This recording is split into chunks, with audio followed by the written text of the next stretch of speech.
she says. There we go. Good afternoon, good afternoon, good afternoon. I don't know why I always say that three times, folks, but I do.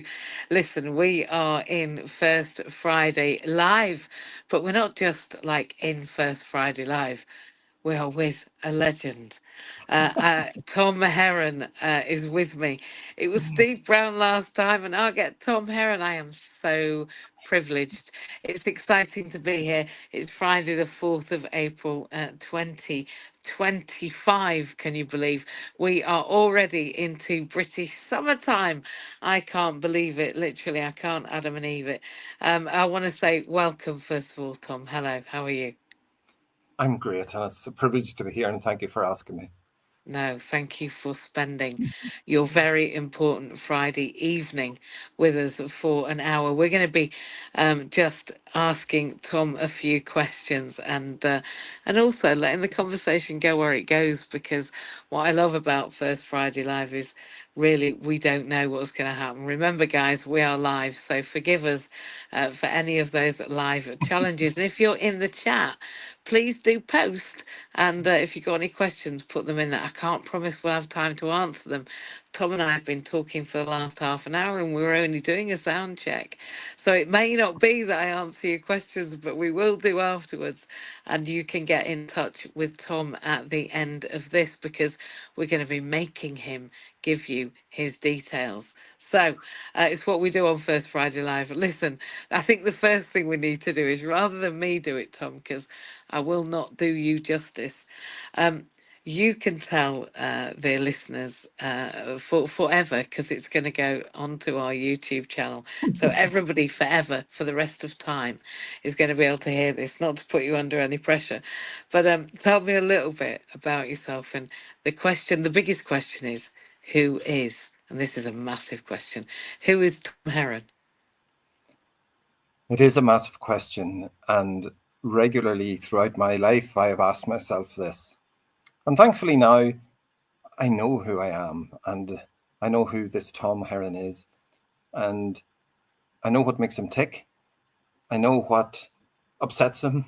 I know what helps him, and I know what he loves doing. And the greatest opportunities that I got in my lifetime was helping someone else and being able to help someone else. And many's the time I found myself was really helpless because of all sorts of different reasons. And I found myself in dark places. And I always remember someone putting their hand out to help me out and saved my life. And I says to myself, I would love to be able to do that. And just to give you a little bit of background, I was in the bookmaking and publican game, if that's what you want to call it. So I was a bookmaker. So anything to do with gambling and anything to do with drinking and pubs, that was me. I had amusement arcade. I had things, anything to do with gambling was me. And I had a colleague that was a bookmaker as well, and he was killed in 1990. And because my mother's brother was on his deathbed, I wasn't with him. And it really made me stand back and have a look at my life. I was drinking the head of myself and wondering, why was I doing this? So I stood back and I started to look, and basically this revelation happened because something that I had in the back of my head for a long, long time came to the fore. And it was the business I was in, the gambling business I was in. Someone had to lose for me to make a living. And I says, what sort of a job's that? And I says, to hell with that. So I quit.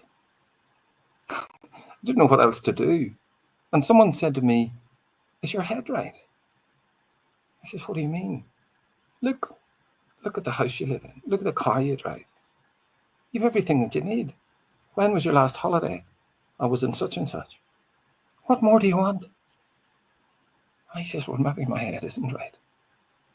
So I started on a journey, and I finished up training in psychotherapy, and I finished up doing lots of other things. Like I did body work, I trained in the Bowen technique, and I trained in lots of different things that really made me realize that, wow, the human mind, body, spirit is so phenomenal. Let's explore it more. And the more I did that, then the more I realized that when I was talking to somebody, that maybe I could help them. And that's what I do. So I did life coaching, I did psychotherapy, I trained in trauma therapy, which was fascinating because I realized that my definition of trauma sort of was different than what it is. And when we think of trauma as when the world as we know it has been changed without our consent, it means that trauma is very subjective, because what traumatizes me mightn't traumatize someone else, so we can't judge it. And when we say pull yourself together, we don't know what we're asking them to do because it might be impossible for them to do that. And then I realized that we can, whatever happens to us, if we have appropriate soothing, we can get over it. And I found out that the people that I was working with as a psychotherapist, that lots of them just lacked the appropriate soothing, and it was worse than the actual trauma. So the absence of soothing was often worse than the actual trauma. And that was irrespective of how awful the trauma was. And then we started to look at getting them out of victimhood.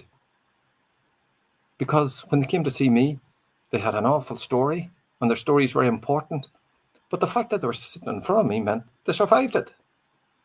So basically, they were a survivor. So it's a better place than victimhood.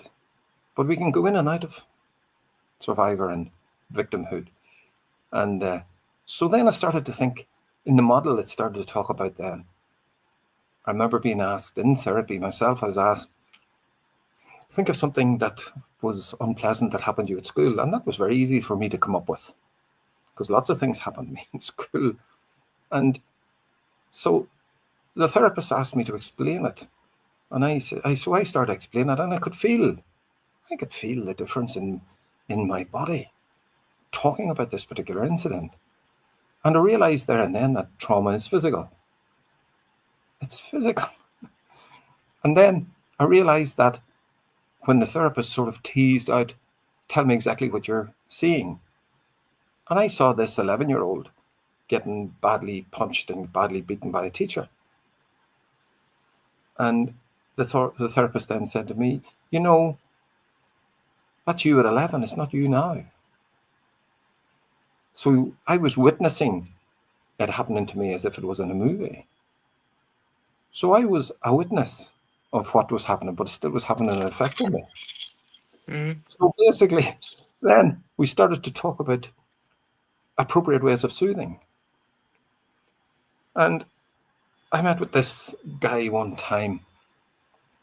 I was a judo player, and I couldn't get my black belt because I'd gas out. And I had quit judo for about 15 years. I'd given up the hope of getting a black belt, and I was good at it. And I was fitter than most of my peers, and my technique was good, but I gassed out. And I wanted to do a thing called a bachikan, which meant, because I was working, and Saturdays were very busy in betting circles, so I couldn't take a lot of Saturdays off, and that was the only time that gradings was on. So I wanted to do, once I was a particular grade, the next one was black, but I had to fight 10 opponents and beat them with maximum score. It's called a bachikan. And after 4 or 5 fights, I had just gassed out. So I went to the doctor and I said to the doctor, I could have asthma or something like that. So he gave me a peak flow meter, which I blew into, and he said, you have better lungs than me. I says, okay. So what is it? And then a client was showing me this man. He sent me this, or he gave me an audio tape, and it was from the Teresa Hale Clinic. And there was a guy called Stalmatsky who was teaching a thing called the Buteyko method in the Teresa Hale Clinic. And this was the early noughties.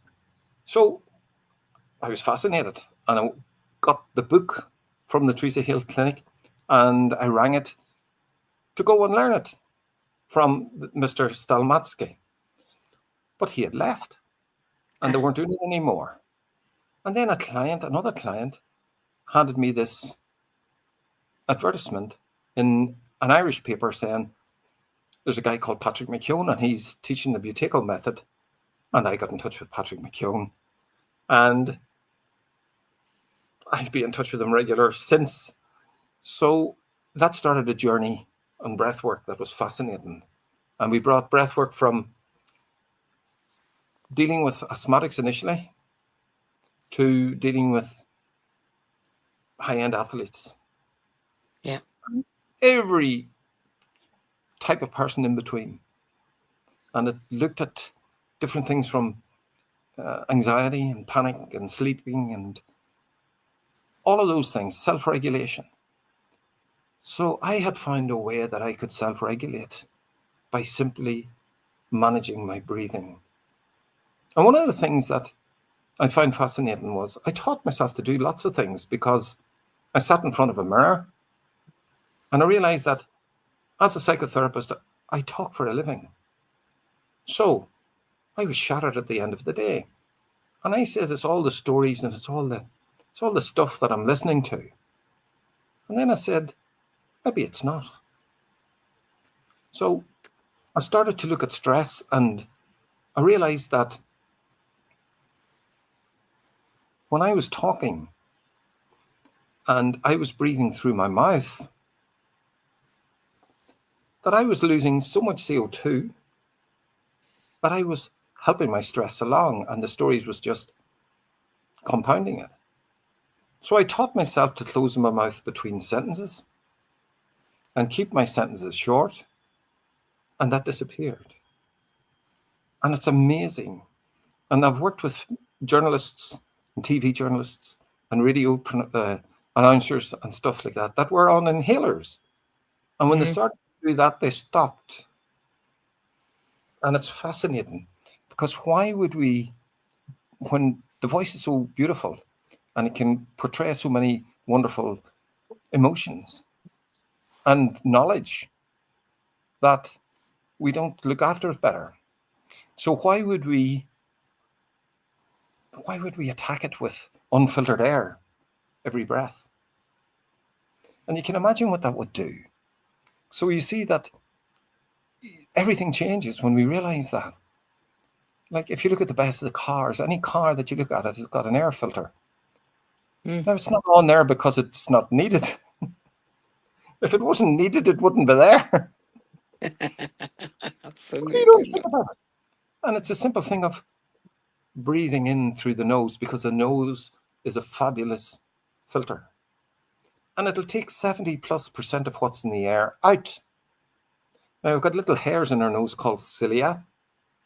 And those cilia take anything that's big in the air. And then we go through a mucus blanket, and that takes out the fines. So the maximum of 30% of what's in the air will be reaching your immune system, and it will never be overwhelmed. It will be really up very capable of producing whatever needed to kill whatever needs to be killed in that amount. But it won't if you breathe through the mouth, and you're exposing your tonsils, your adenoids, all of that. And that's where so many of those things in children, because they breathe through the mouth. And it changes the shape of their face. It changes everything because it's the position of the tongue. When we can do that, like the horsey, that's the position the tongue should be in, that upward position. And when we have got that there, now we can't breathe through our mouth when our tongue's in that position. I can't breathe through our mouth when the tongue's in that position. So it's fascinating. So Literally. Yeah. Literally fascinating. So, and it's so easy to do. I'm not saying it's easy to do, but it may not be easy to remember it all. So, but practice, and just practice. Just practice.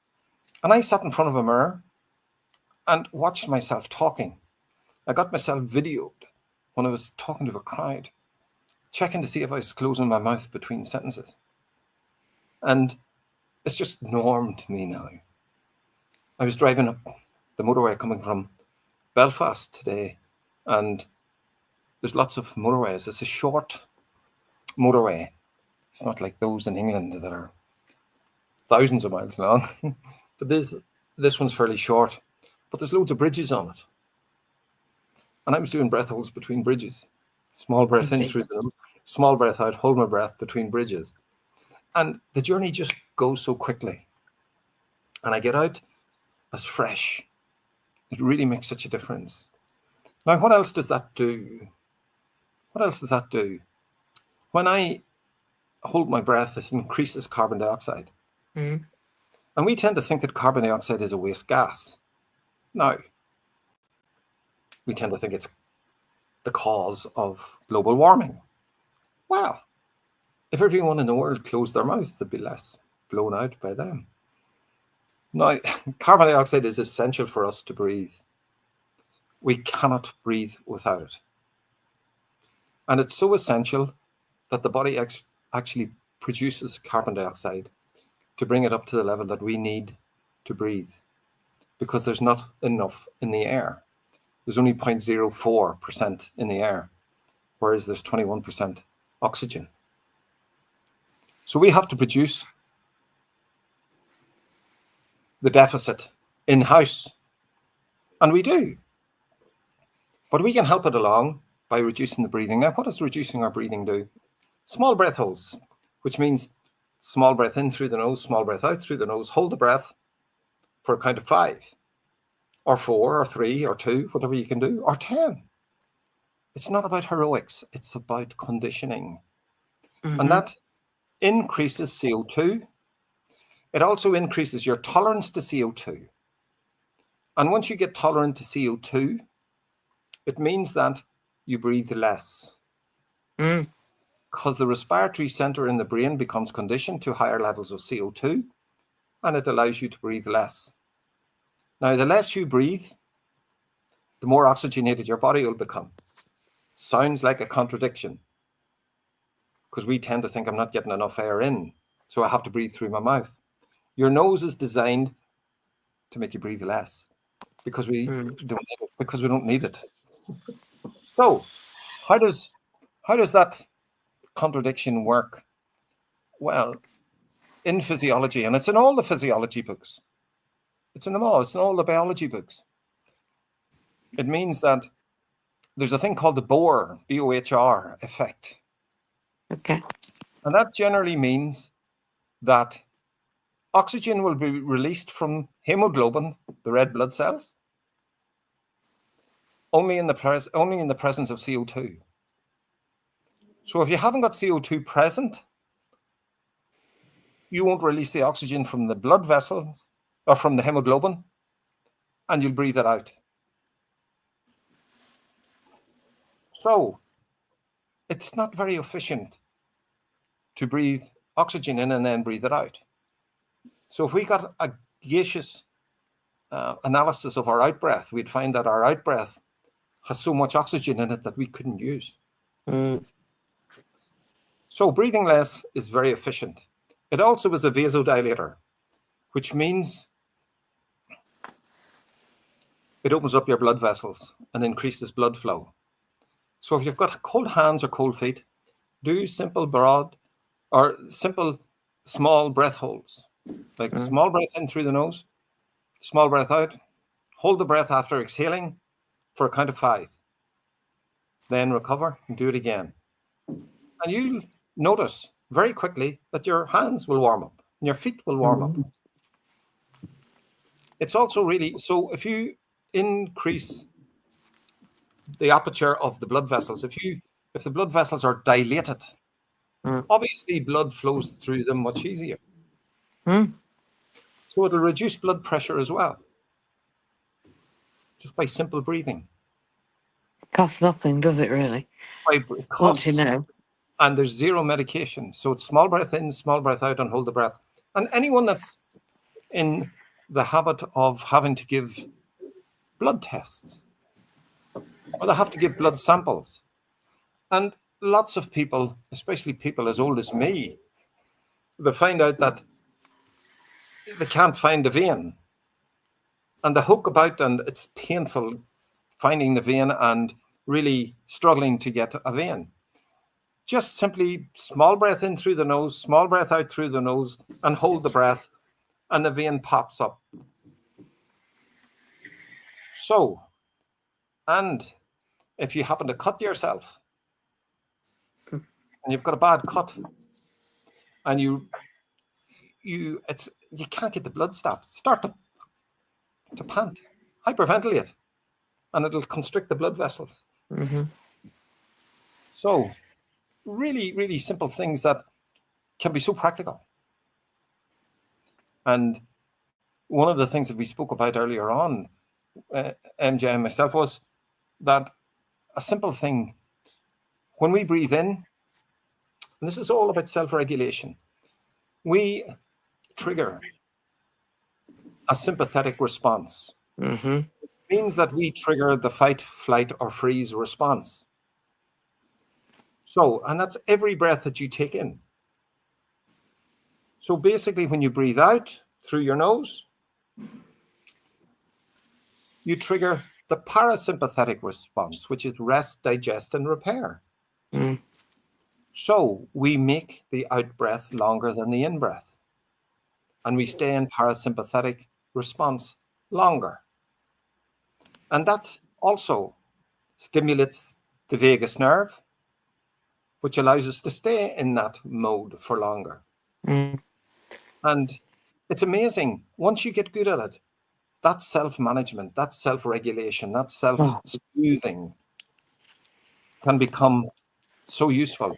And anyone that's got a lot of pain, physical pain, any sort of pain, like for example, if someone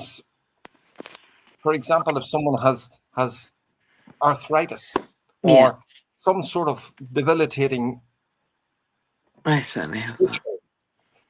physical issue, you'll find that anything with itis means inflammation. So arthritis, so appendicitis, anything with itis is inflammation. So it's been inflamed. So basically what we can do, like when I'm sitting talking to a group of people and I'll say to them, okay, I want everyone in the group to, if they can do it, just tell me if you've got pain. So someone will say, well, I've got pain in my fingers. So, okay, so when I start to open and close my hand, I can feel pain. And I says, okay, on a scale of 0 to 10, where 0 is perfectly comfortable, and 10, that pain is driving you up the walls. Where is it now? So they start to do it and they say, well, it's about the minute it's about a 4. So I says, okay, just do this. So small breath in through the nose, small breath out through the nose, hold the breath after exhaling, and now do it. And see, is there a difference? You'd be in 9 out of 10 cases. So that's 90 out of 100 cases. There'll be a serious difference just by doing that. Absolutely.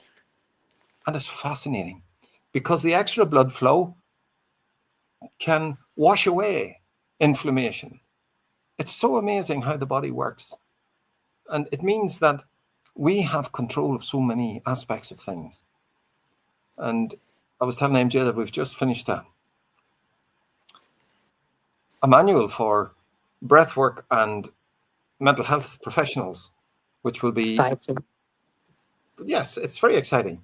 And it was exciting doing it as well. And it was a privilege to do it. And I did it along with 3 other authors, including Patrick McKeown, a psychotherapist from Italy as well, and a yoga teacher from the US. I think she's living in Ohio at the minute.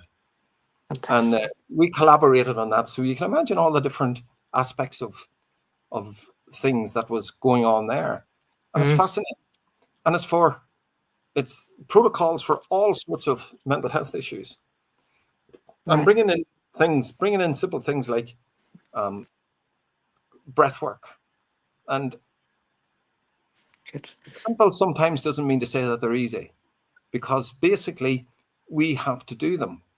But the thing is, just do something, do anything, because whatever you practice, you get better at. You do. Absolutely. Just keep going. Just and if you think it's too difficult, it means you've just overdone it at this particular time. For this moment. Allow yourself to forgive yourself. And MJ and I were talking as well about letting ourselves off the hook. And breathing is a wonderful metaphor for forgiveness, because when I breathe in, the universe gives me life.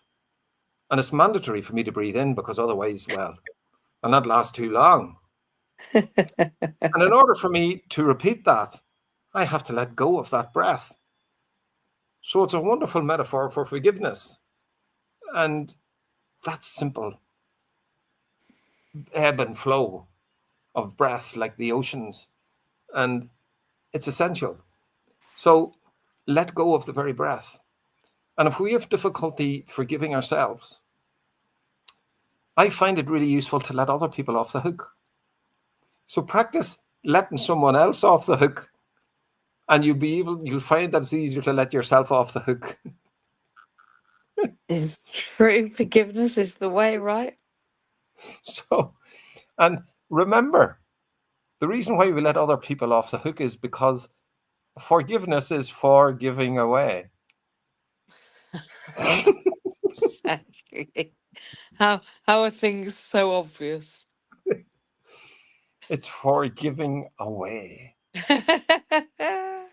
And that's what makes it so fabulous. And whether you believe it or not, that you're allowed to forgive yourself, because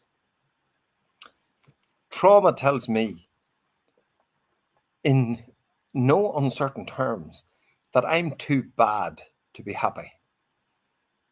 It just keeps telling me I'm too bad. So you're not allowed to enjoy yourself too much. And I remember in my drinking days that I could justify a bender if the hangover was longer than the bender.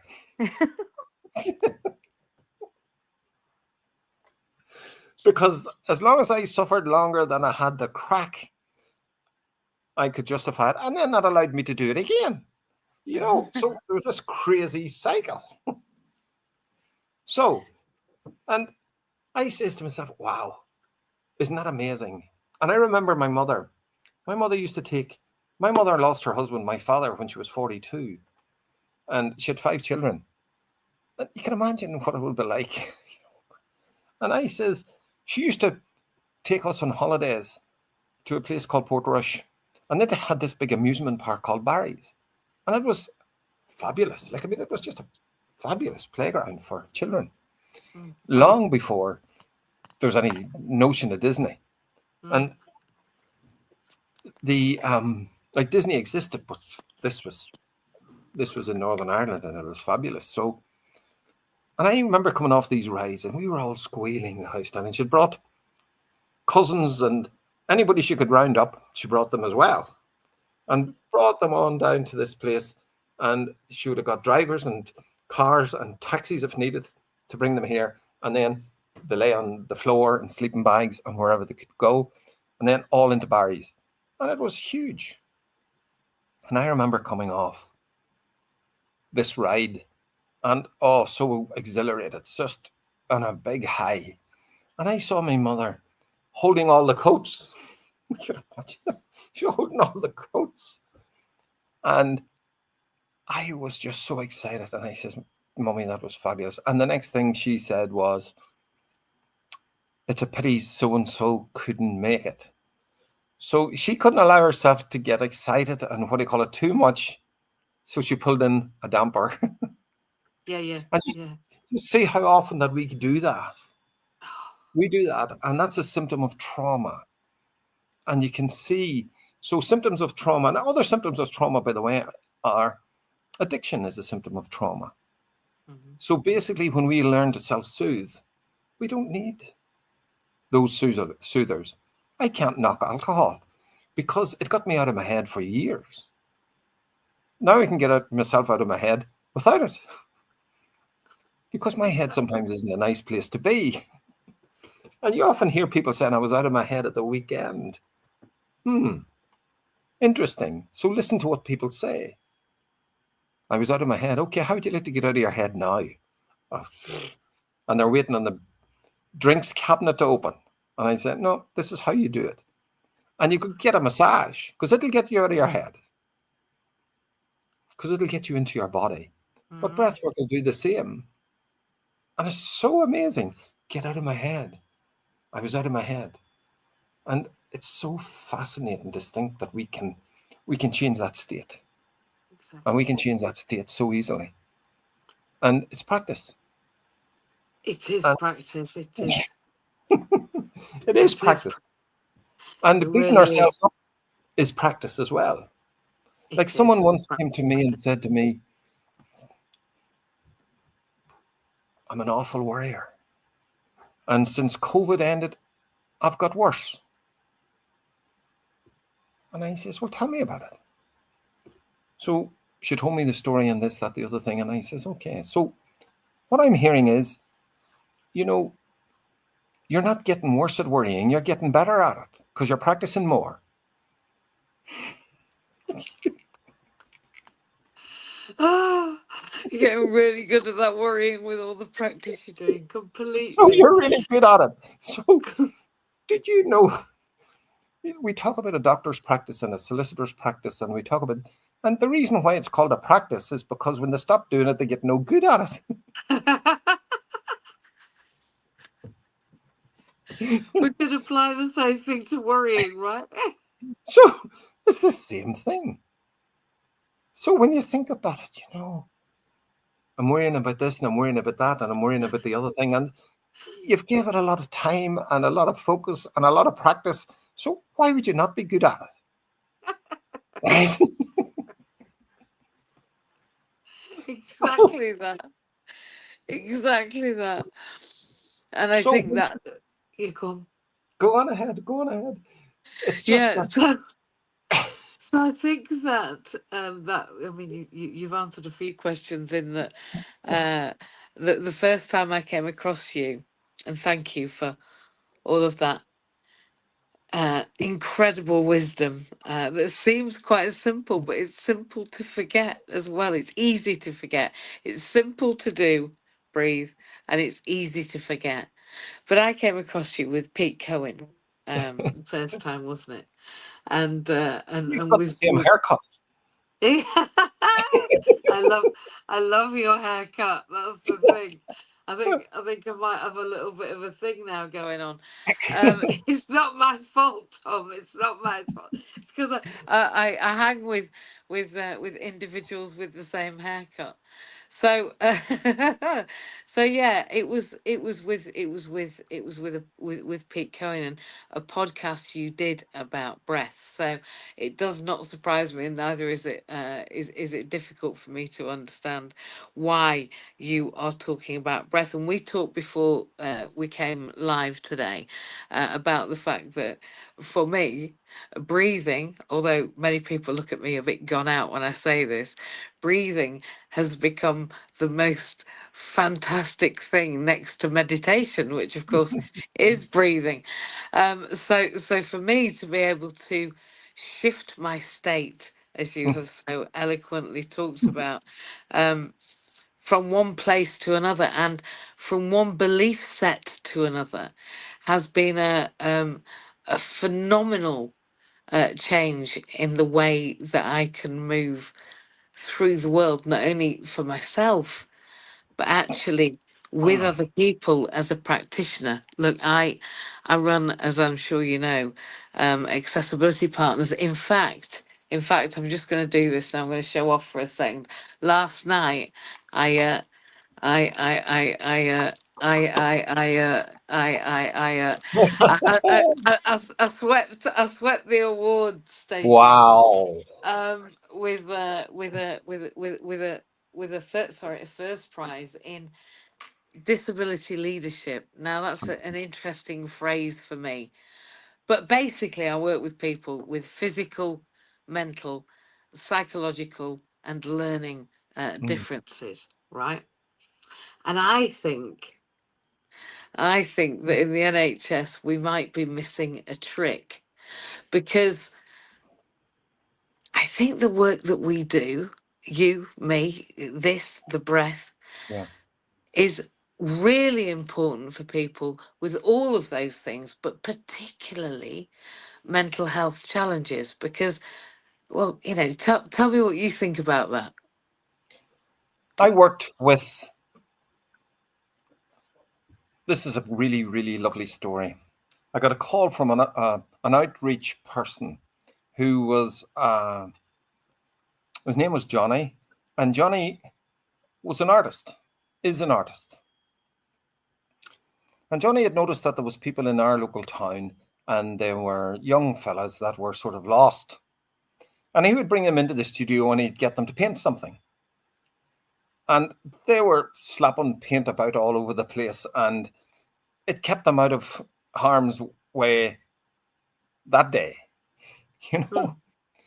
And then they'd come the weekend and they'd go a wee bit AWOL. So he rang me up and he says, did I know any psychologists that would be interested in working with these guys, that he could round them up and could have a word with them? And I says, look, can I help in any way? Well, the fact that you're asking that question means you're definitely useful, you know. So we met and he says, what are we going to do? And I says, look, I'll design a program of what I think would work. Now, these were serial reoffenders. They were well labeled, in the sense, one of the guys was 32 years old and he was 26 times in jail. And he hadn't been in jail until he was 18. So in that, from 18 to 32, he was 26 times in jail. And the longest time he was out of jail in that period was 3 weeks. So he says, right. So I says, these guys are all up in court and there's a lot of them got different things. So we wrote to the judge and we asked the judge, we're saying that jail isn't working for these guys. And we're starting a program called the Iron John program, and would allow them to come and, as part of their probation, come to visit our thing. So the judge kindly said, okay. So there was 5 of them, and they came a 6th one. And I went up to a local priest that I knew who was teaching me about trauma. So he's my tutor. And I said to him, do you know anywhere? And he says, well, I do. He says, we have got a lease on an old mill that needs well renovated. So what about there? So we got places for them to stay, to renovate their own place up to stay. We got them to do different things. There was a sculptor, a really famous sculptor in our neck of the woods called Darren Sutton, and he was doing massive sculptures. He now works with Paramount Studios, and he was doing these big sculptures, and he was doing this. It was like a pixie. He was doing a pixie for a well-known housing estate that had a very bad reputation, and he was making a pixie to put. It was going to be renamed, and he was putting a pixie at the mouth of this housing estate, and everyone was saying that'll not last too long. But anyway, the homework was done, and we had done the homework with the people in the estate, and that's what they wanted. And the pixie is still there, and that's about 15 years ago. Wow. Wow. Wow, that is a nice story. I love that. I love the So fact that it's we went, so good. and this guy, I met them, and we had therapy sessions every week. Yeah. And this guy used to come into my room, and he would say, he never would look at me. He wouldn't entertain eye contact. He had serious problem with tramadol, and he was practically numb most of the time. Mm-hmm. And the medication he was on was huge. So I got in touch with his doctor, and we started to work at weaning him off this. So we started, and he didn't look at me, and I said to him, "What did you do at the weekend?" I was out of my head. Okay, so that means the head's not a nice place to be in, as far as I'm concerned. So he had to get out of it, and he went out of it the only way he knew. Exactly. I said to him, "How'd you like to get out of your head now?" That was the first time he made eye contact with me. He says, "Aye." So I put him on a massage chair, and I started put headphones on him, and I started to speak to him on the massage chair. And he was going, "Oh, ooh," and he was doing all of this. And I says, "Now you're out of your head." And he came every week for to get on that chair, and he never missed. And and it was amazing. So we started to do breath work, and I said to him, "This is what we do." And we started to take a small breath in. His whole sinus area was so blocked up. He was a serious mouth breather. And I says, "Look, I'm going to teach you how to breathe in and out through your nose." So and one of the things was take a small breath in through the nose, a small breath out through the nose, hold the breath, hold the nose, and do that until you need to breathe. And he did that, and he let go, and I says, "Recover through the nose." And he did that, and he realized that he could breathe through his nose. Now, for all his 32 years, he didn't realize he could breathe through his nose. So I says, "Do it again." So we started to do that, and eventually he got good at it because we practiced. Then I started to get him to breathe in through the nose, out through the nose, hold the breath, hold the nose. You always hold your breath after exhaling, and walk up and down and see how many steps you can do without heroics, just until it becomes just uncomfortable, and then let go and breathe in and out through the nose. And he finished up, he could do loads of steps. So, because he practiced. Exactly. So, this day, he says to me, he lived with his mother, and he wasn't one of the guys that lived on the site. So he lived with his mother, and it was great because he could do wee things for her, which helped him as well. So he says, I was in the town during the week, he says, and the police come to the door. Oh, no, before that, he says, I was in the town, he says, and the boys came out of the bar, and they started to slag me. They started to tease me, and and I says, so what did you do? Because usually he would be looking for something that he could use as a weapon. He says, Tom, I remembered my breathing and I walked on. And that's 15 years ago. And he's never been in jail since. And it just shows you how the things can happen. You know, how the things can. And it's so amazing. And when I mentioned his father, he had a serious issue with his father. And when I mentioned his father, he said, never mention that man's name to me again. And I says, you know, sometime you'll be able to hear it. Never. So this day, maybe 6 months later, Tuesday, he says to me, I had the police at the door. And he says, well, did they knock? Aye. because usually they kick it in Mm. because they're looking for him. So, and I says, why are you not arrested? They weren't looking at me. They were looking at my mother. And my mother was sick. So I had to talk to them. What did they say?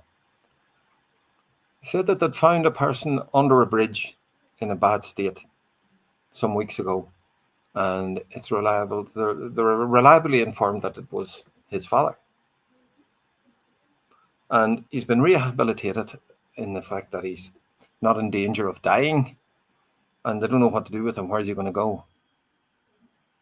And he says, hold on a wee minute. And he went in and he spoke to his mother.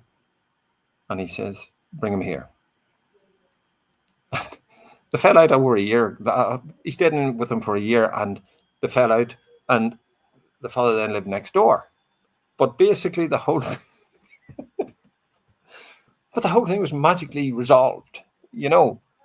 And so it was amazing. It was just magical. And I says, how do you, because the self-regulation effects of breathing, and so fabulous.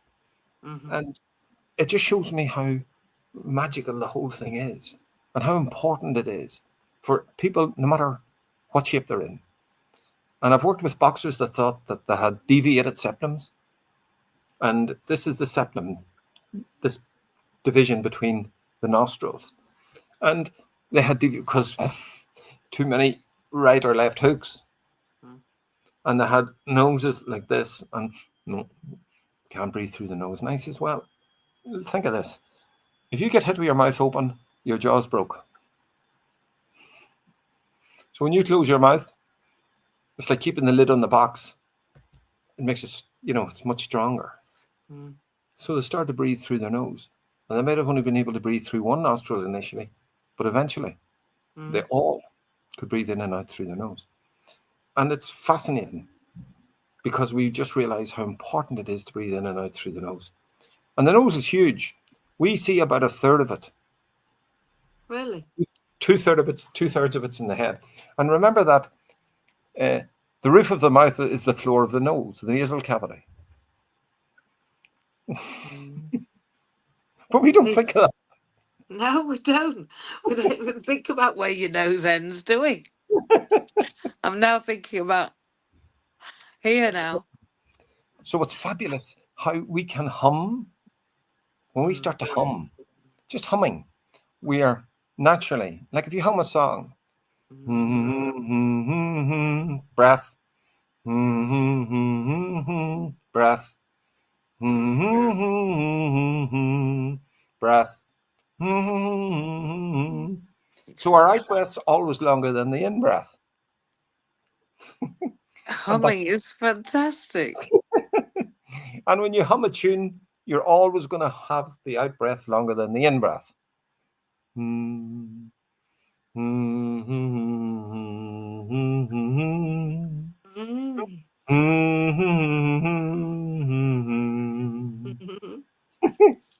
matter what song you sing. It's true. It's true. And the other thing is, you'll always hum something that I think that you'll enjoy listening to. And if that puts a smile on your face, you're halfway there, right? And the beauty about it is, if someone's humming, you don't associate that with depression. You don't. You don't associate with doing some mental health work, do you? No, you don't think of it as. You don't go, you've just been to see your therapist. You're humming. No, absolutely. It's quite a destigmatizing way of working with a very natural state to get in, right? And it's such an amazing state. And basically, that'll build up your tolerance to CO2. And that'll make all the other breath work so much easier. And you see how, like I remember Pavarotti, and phenomenal singer. And Pavarotti he once said that he loved singing, cooking, and eating. So, and there's lots of people like that. But at some stages, he was phenomenally big, like huge, absolutely huge, like seriously obese. Yeah, but definitely. his breathing was always perfect. And Practice. he could still hold that note for ages and ages and ages. Yeah, and like he died at 75, I think, or somewhere around that, which is, for such a huge man, is, you know. Wild. It's But we don't wildly think of that. late. We don't think of that. And when you see No. that man bringing that huge, like somebody that's as big as him, and they're walking, they're usually so breathless. Not him. Practice. That's his Practice whole makes practice of progress. singing and holding, and Mm-hmm. Mm-hmm. that whole practice. Control. Control, right? Control. And the lady that sang with Freddie Mercury in Barcelona, the lady that sang with him, she was huge as well. Lived to an old lady because her breathing was so good. Exactly that. Exactly that. I knew I was excited about today. And I knew why, because I've been practicing, right? I've been practicing. I didn't go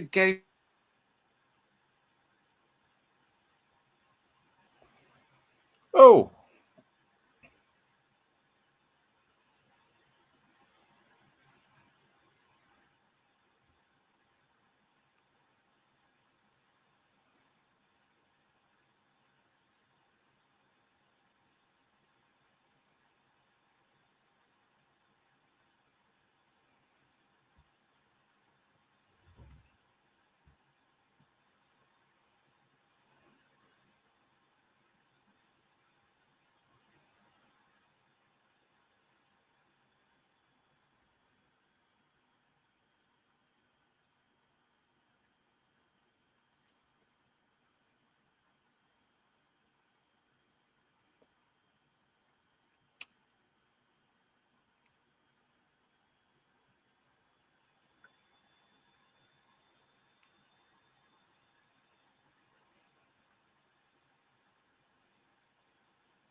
Who knew that technical issues could happen whilst you were live on social media? I'm sure it's never happened to anyone in any time at all, Tom. I hope you had a nice break there without me. Somebody tried to use my phone and ring me. Look, I tell you what, I knew I was excited about this, and we've only got a few minutes left. I thought an hour. How will we talk about breathing for an hour? And how will we know anything interesting that will feed people? But there are things that I'm going to take away. The first one is that I think that we are all the product of our stories, right? And I think you tell an incredible story, and I think stories are very important to illustrate the importance of something else. I think that for me, I know because I've been using breath. I was intubated 5 years ago, Tom, and intubation caused an awful lot of time needed on oxygen and trying to get off oxygen, which involved learning to breathe. Now, beyond that, then I heard your fantastic podcast, and on I went down the rabbit hole of learning to breathe at the same time as meditating. And I think that it's been the most fascinating journey for me to know what control I could have over my head, but my heart, and in fact my hands. And we say in social work, the head, the heart, and the hands of social work. And I do believe that when we get some coordination between our heart and our breathing, then our actions become just so much more aligned with our intentions. That's what I believe. So rather than running away and getting out of your head at the weekend, I get out of my head every morning yeah. deliberately and relentlessly to ready myself for my day. And I think that to say that I've not been taking medications such as antidepressants or any of those other types of medications over the last 5 years is testament to how much breath has affected me.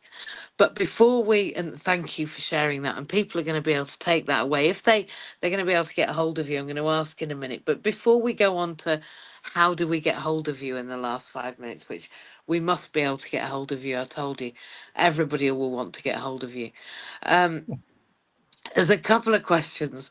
The first one is, but people are going to want to know, like, what happens? What do you do? What do you do during the day?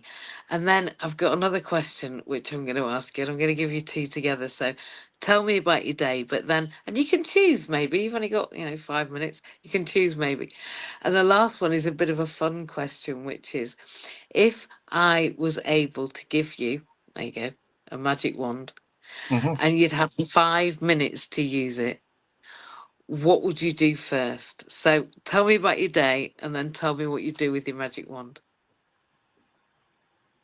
Well, I rise early because mornings work for me. Evenings, And me. I'm not so hot. I can make lots of mistakes in the evenings. And me. I'm dyslexic.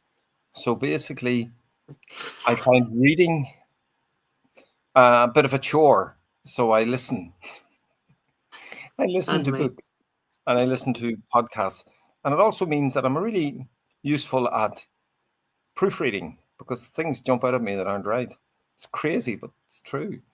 And so my day is spent with my partner is ill at the minute, so I'm looking after her, and I'm a therapist. So basically, I do what therapists do, and I see clients. Now it's online,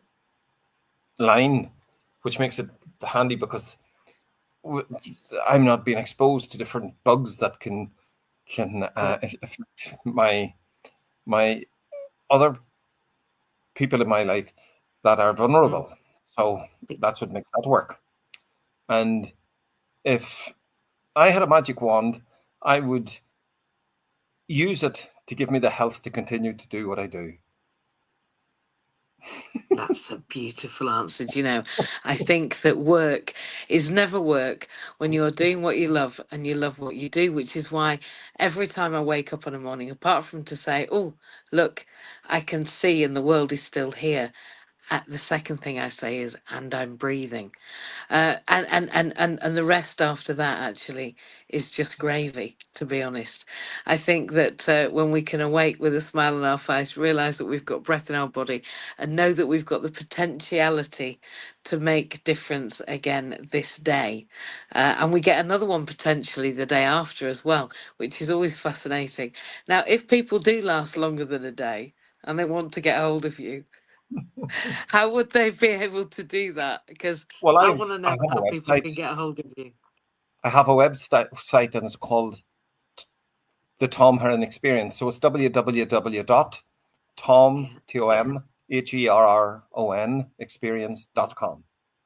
fantastic. And And what we'll my do phone is, number, oh, go on. Yeah, you do can that give as me, well. they can certainly call as well. My phone number, I'm in the UK, so it's 077 Yeah, 3434 5163. And as I great. say, it's it's it's what I do because basically we are tribal people. We work well in communities. We work well together, and we're not much good on our own. We need space, but long term we're better as community. And with Mm. communities are so powerful, and communities to do anything together is it's fabulous. So if we can breathe together, because we're all breathing the same air, remember. So we're connected in that way. And you can imagine that some of the things that are flying through the air, like some of the things we can't see the TV signals, we can't see the radio signals, we can't see the microwave signals, we can't see any of those. And psychic energy, as in a thought, is going through there as well. And sometimes we pick those up and we wonder, oh, where did that come from? And so basically, using our ability to change state can take a bit of practice, but it's well worth doing. Because now instead of being anxious, I get curious. And it's such a wonderful place, because the curiosity then says, oh, I talk to myself and I use solution focused questions. Okay, how do I get out of this? It's exactly. I say that regularly to myself. How can I get Instead out of, of this? that's another fine mess I've got myself into. I You love know, the fact that you're as real as I am, right? Because that's the thing. If people want to get in touch with you, Tom, they'll realize after this hour that they're getting in touch with somebody that is like themselves, because we are better together. And I'm pretty crap on my own as well. And I think that when you realize that we are all in it together as yeah, well as better together, it's a lot easier to reach out and say, do you know what, actually? I think perhaps I am getting out of my head on a weekend, or I'd quite like to learn how to get out of my head every day. And I'd like them to do it with Tom, to be honest. I want to say thank you. I want to say that you have been one of the most fabulous guests. And I'm telling you, I've had so much fun. My heart is full. My joy is overflowing, and I'm ready for the weekend. I'm not even out of my head. But you helped me get out of my head, Tom. So thank you for coming, and thank you for being fantastic. I'm going to say goodbye to everybody, and we're going to share this. We're going to pop your stuff in the. I think they call it show notes when it goes into so YouTube. that, It'll say your thingies down below. Well, I hope so. okay. Anyway, that's what we're working towards. Have the best rest of your weekend, and happy summertime in Britain. And I can't wait to speak to you soon. Do that. Call me anytime. It's an I will. absolute privilege and pleasure. Take care. It's been an absolute pleasure. Thank you, Tom. Bye bye. God bless.